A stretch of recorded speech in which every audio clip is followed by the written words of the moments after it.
My next question is for Dr. Bryant. We already have a classification system in Canada. We have non-restricted, we have restricted, there are prohibited firearms. Isn't it true, Dr. Bryant, that every single firearm that is used by civilians in Canada has to be approved by the RCMP? Isn't that correct, Dr. Bryant? I believe so, yes. So for those people to say, for some people to say that these firearms, semi-automatic hunting rifles and shotguns, are not legitimate for civilian use, the RCMP has approved these for legitimate civilian use. That is correct? In fact, in the case of many restricted firearms, the individual was specifically authorized to acquire that specific firearm for a sporting purpose. Interesting. Dr. Bryant, I already believe we have an evergreen definition in Canada. As we said, we have non-restricted, we have restricted, and we have prohibited. And these are based on functional capabilities of firearms, wouldn't you say? It's not based upon how the firearm looks. It's based upon what the firearm is capable of. Isn't that correct?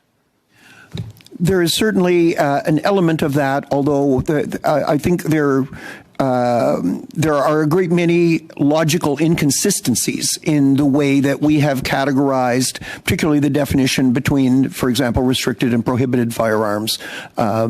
Many of those are sort of more a matter of historical accident and political compromises than any actual intent. So there are firearms that are completely useless for any violent purpose, but are categorized in the highest category. So what I'm saying is, in general, there are many things that are put into the higher categories that probably shouldn't be there. Now, would you say in your experience that when the RCMP is reviewing a firearm to be classified in Canada, that they probably, or in almost all cases, err on the side of being more restrictive or less restrictive in their classification of those firearms?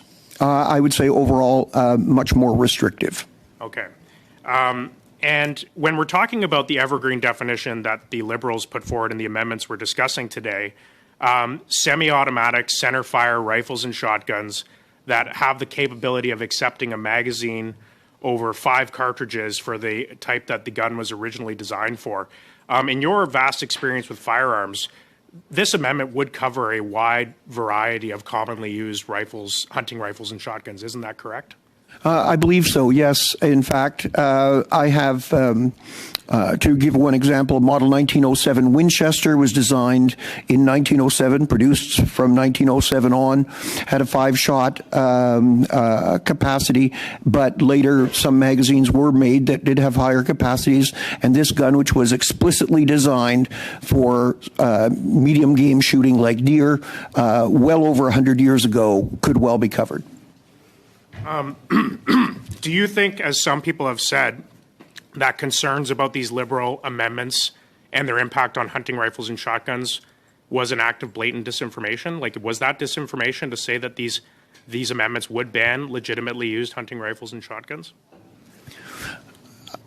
I do not believe that it was disinformation to state that. I believe it was simply a matter of fact. Many firearms that I know, I have friends who have used them personally for deer hunting for many years, would be covered.